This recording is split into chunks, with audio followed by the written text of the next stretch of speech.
ऐसा कुंभ इतिहास के पन्नों में लिखने वाला यह कुंभ है।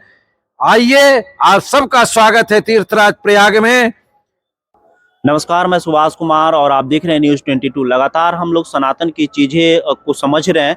अभी हमारे साथ राजस्थान से जगत गुरुजी आए हैं। हम सब गुरुजी का परिचय लेते हैं और सनातन की चीज़ों को जानने का प्रयास करते हैं, कुंभ के महत्व को जानने का प्रयास करते हैं। गुरुजी, सबसे पहले आपका नमन और हार्दिक स्वागत और अभिनंदन।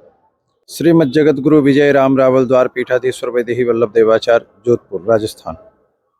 गुरुजी, जो कुंभ का धार्मिक महत्व है, थोड़ा धार्मिक महत्व पे अपनी दृष्टि।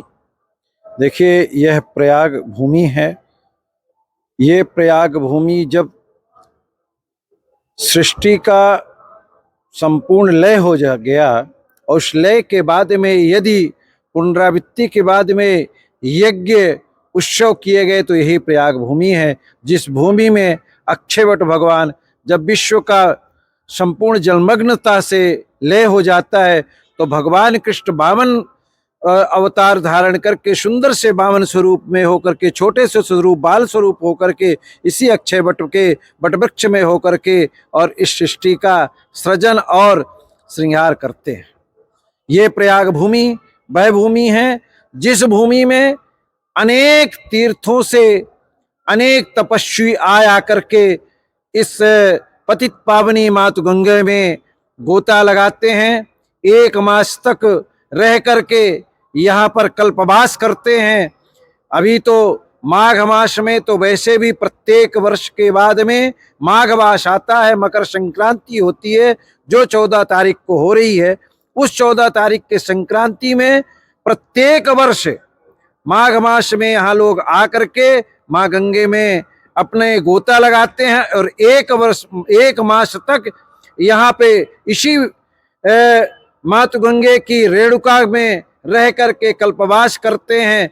कुछ झुंगियाँ झोपड़ियाँ इत्यादि लगा करके यज्ञ करते हैं और दान करते हैं, पुण्य करते हैं, धर्म करते हैं। और इसी यज्ञ भूमि में, इसी तप भूमि में हमारे भारतवर्ष में 4 कुंभ स्थल है। प्रयागराज, हरिद्वार, नासिक और उज्जैन, भूत भावन की नगरी।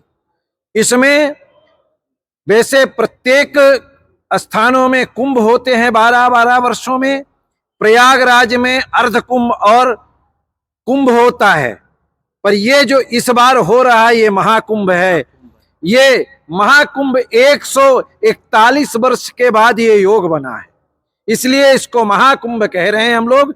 और ये महाकुंभ भूतो न भविष्यति, हमारे भारत के परम यशस्वी, ओजस्वी और राष्ट्र के, सनातन धर्म के नहीं, हम तो ये कहते संपूर्ण राष्ट्र के चिंतन करने वाले हमारे माननीय प्रधानमंत्री श्री नरेंद्र भाई मोदी जी, उत्तर प्रदेश में हम सब के चहेते, हम सब के संतों के लाडले और सनातन धर्म के राजदुलारे श्री माननीय योगी आदित्यनाथ जी महाराज जी ने जो 19 में और जो इस समय 24-25 के कुंभ को करके दिखा रहे हैं, भूतो न भविष्यति, ऐसा न कुंभ हम लोगों ने देखा और ना तो सुना और ना तो हमको लगता है कि ऐसा प्रतीत हम लोगों के इन दृष्टियों में हो सकता है। ऐसे कुंभ का विस्तार, जो कुंभ छोटे से यही भारतवर्ष है, यही मुख्यमंत्री होते थे, यही प्रधानमंत्री होते थे और उनसे कहा जाता था तो कहते थे क्या डाल से रुपए फरते हैं। आज वो लोग देखें कि आज डाल से रुपए नहीं फरते हैं, आकाश से रुपए गिरते हैं। और यहाँ पर कर्मयोग दिखा करके योगी आदित्यनाथ जी ने और माननीय प्रधानमंत्री जी ने ये दिखा दिया राष्ट्र को कि राष्ट्र में हमारी भारत माता सोना की चिड़िया थी, सोना की चिड़िया है और सोना की चिड़िया रहेगी। हम सब संतों ने तब करके जो उम्मीद किए थे कि हमारे भारतवर्ष में, सनातन धर्म में, हमारा इतिहास ऐसा कहता है, हम लोग केवल सुना करते थे, पढ़ा करते थे। आज हमारे योगी आदित्यनाथ जी ने दिखा दिया। जगह जगह में आपको ऐसा लगता है कि मात गंगे प्रत्यक्ष बैठी हैं, कोई हमारा भागीरथी द्वार है, तो कोई देखिए तो भरद्वाज द्वार है, तो कोई देखिए जमुना द्वार है, तो कोई गंगा द्वार है और त्रिवेणी पुष्प है। अभी अभी थोड़े दिन पहले ज्योतिर्लिंगों का संपूर्ण अभी इतना सुंदर आवरण करके और इसका आवरण किया और प्रतिष्ठा किया हमारे अलर्कपुरी में, अरेल में।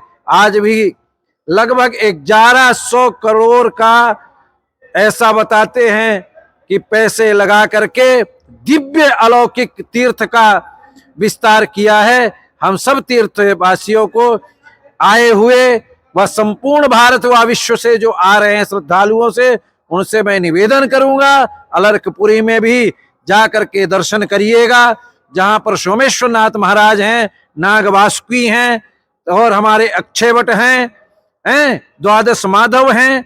इनका दर्शन करके इस कुंभ का पूर्ण लाभ लें। ऐसा कुंभ इतिहास के पन्नों में लिखने वाला यह कुंभ है। आइए, आप सबका स्वागत है तीर्थराज प्रयाग में।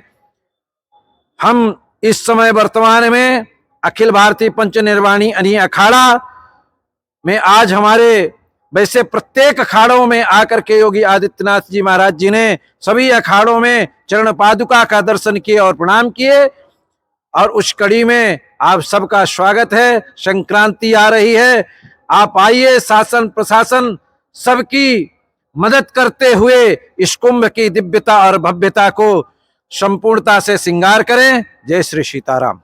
जय श्री कृष्ण।